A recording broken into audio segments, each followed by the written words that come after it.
Bonjour à tous. Allez, on rentre tout de suite dans le vif du sujet. Aujourd'hui, on va vraiment décortiquer l'univers du Web3 et plus précisément, comment on sécurise nos actifs tout en participant à cette immense révolution du troc local. C'est une vraie masterclass qui nous attend, avec des histoires vécues, des leçons de cybersécurité hyper importantes, et surtout, on va voir comment la communauté est en train de redéfinir la finance décentralisée au quotidien. C'est parti. Au menu aujourd'hui, on va d'abord jeter un œil à l'avenir du Web3. Ensuite, on parlera du succès fulgurant du troc local avec des témoignages qui montrent toute la valeur humaine derrière ces échanges. On fera un gros point sur la sécurité et les signaux d'alerte à ne surtout pas ignorer. Et on terminera sur la façon de bâtir une équipe solide et l'importance de l'unité communautaire. Première grande étape de notre réflexion, l'avenir du Web3. L'idée ici, c'est de comprendre qu'on est en train de s'éloigner massivement de la pure spéculation pour construire quelque chose de solide et de durable pour les générations futures. Franchement, quand on compare l'ancienne et la nouvelle école, le contraste est juste dingue. D'un côté, on a la crypto traditionnelle. On la connaît bien. Ça demande des ordinateurs hors de prix, ça consomme une énergie folle et c'est surtout dominé par des géants financiers qui spéculent à tout va. Et puis, de l'autre côté, boum, le Web3 accessible. Là, on parle de minage directement sur un smartphone. N'importe qui peut participer. Le pouvoir passe littéralement des mains de l'élite financière aux nôtres. C'est un modèle qui se concentre sur des humains, des vrais, des personnes vérifiées, pas sur des fermes de serveurs industriels. C'est un vrai changement de paradigme. Et la clé de cette révolution, c'est un mot tout simple, l'utilité. Parce que bon, le buzz médiatique, c'est sympa 5 minutes, mais ça ne fait pas vivre un système sur le long terme. Ce qui compte vraiment, c'est de pouvoir utiliser cette monnaie numérique dans la vraie vie. Faire ses courses, payer un service local, acheter un truc en ligne. Si un projet n'a pas cette utilité concrète, il ne survivra pas aux inévitables secousses du marché, c'est mathématique. L'objectif, c'est que la monnaie circule naturellement entre nous pour de vrais biens, loin, très loin de la frénésie des salles de marché. On passe à la suite, le succès du troc local. Et pour le coup, la théorie c'est bien beau, mais les applications concrètes sur le terrain, c'est encore mieux. 100%. C'est pas juste un chiffre lancé en l'air, c'est la réalité du terrain. Lors d'un événement historique à Surat, en Inde, de nombreux commerçants locaux ont accepté d'échanger leurs produits contre de la monnaie numérique à un taux incroyable de 100%. Rien que ça. D'autres ont préféré faire un petit 50-50 avec la monnaie locale, ce qui est d'ailleurs super pragmatique. Mais dans tous les cas, qu'il soit total ou partiel, c'est un signal d'adoption monumental. Ça prouve que la confiance est là, bien ancrée dans l'économie réelle. Et attention, on ne parle pas d'acheter des pixels virtuels, là. On parle de vrais produits du quotidien. Des pionniers ont pu récupérer 2 kilos de cumin pur, sans produits chimiques, juste avec leur téléphone. On a vu des tailleurs locaux offrir la confection de vêtements sur mesure entièrement payés en monnaie numérique. Même des bijoux d'imitation ou des réductions sur les frais de fabrication pour de l'or et de l'argent y sont passés. C'est quand même incroyable de se dire qu'une technologie cryptographique de pointe permet d'assaisonner son plat, de s'habiller de la tête aux pieds ou même de s'offrir des appareils électroniques. Les barrières entre le virtuel et le commerce physique sont littéralement en train de s'effondrer. Ce qui nous amène, logiquement, à la valeur humaine derrière tout ça. Parce qu'un réseau décentralisé, ce sont avant tout des personnes. Et c'est ce collectif qui est le véritable moteur. Il n'y a rien de plus parlant que les mots de ceux qui le vivent de l'intérieur. Prenons ce commerçant à Surat, qui tient une boutique de bijoux fantaisie. Il raconte avec une fierté évidente qu'il accepte les paiements à 100% et qu'il a lui-même acheté un t-shirt et un badge le jour même, payé intégralement en monnaie numérique. Il les a mis sur le dos direct. C'est ce genre d'enthousiasme absolu qui est totalement contagieux. On n'est plus dans une expérimentation de laboratoire, on est dans la rue avec des entrepreneurs et des travailleurs de tous les jours qui s'approprient l'outil avec une confiance inébranlable. Et la vraie magie de cette évolution sans précédent, c'est l'unité dans la diversité.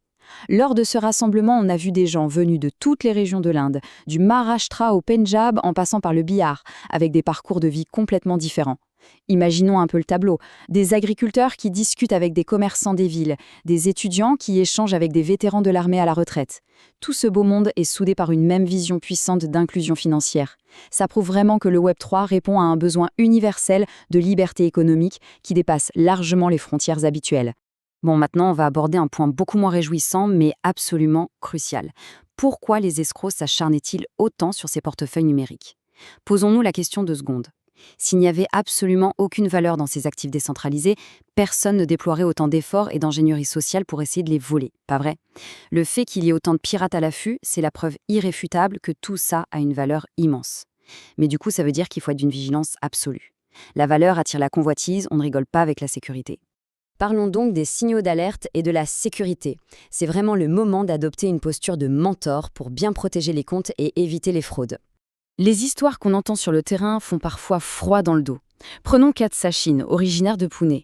Il roule tranquillement à moto, il reçoit un appel international suspect d'Indonésie, un simple moment d'égarement et bam, il perd 24,81 pièces, le fruit de mois d'efforts volatilisés en une seconde.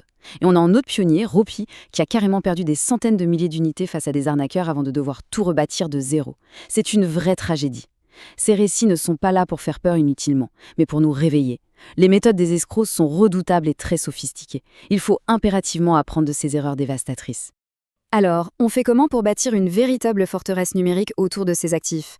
La règle d'or, absolue et non négociable, la phrase secrète ne se partage jamais, sous aucun prétexte, sur Internet. C'est la clé du coffre-fort. Deuxièmement, on fuit comme la peste toutes les annonces miraculeuses ou les fausses bourses qui promettent des gains rapides. C'est toujours, je dis bien toujours, un piège conçu pour vider les comptes. Ensuite, on ne décroche pas aux appels internationaux bizarres. Et enfin, le réflexe indispensable, on vérifie la moindre information directement à la source, uniquement sur les canaux certifiés par l'équipe fondatrice. C'est une discipline stricte, mais c'est le seul moyen de protéger son patrimoine. Avant-dernier point de notre explication, bâtir une équipe informée.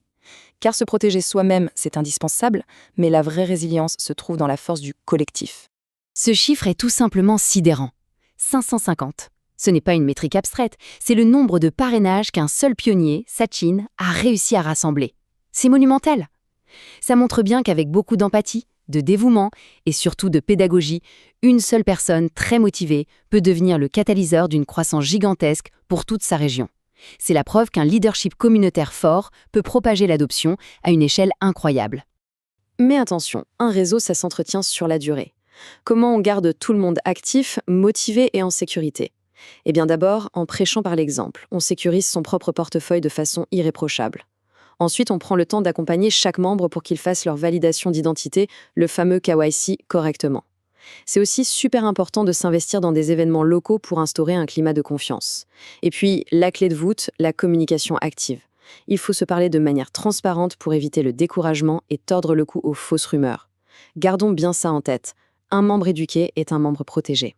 On arrive à notre tout dernier chapitre, patience et unité communautaire.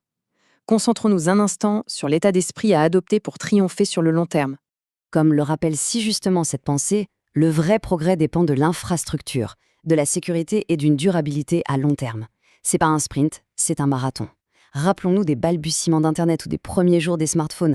Les doutes étaient partout, les sceptiques étaient nombreux, ça prenait du temps. Et regardez le résultat aujourd'hui. C'est exactement la même chose pour ce qu'on vit actuellement. Face à l'immensité de ce qui se construit dans le Web 3, la patience, la bonne information et la prudence sont nos meilleurs alliés. Ce qui nous amène à la question finale, celle qui clôture notre réflexion d'aujourd'hui. La communauté est-elle vraiment prête à assumer la responsabilité du prochain grand chapitre de notre histoire financière?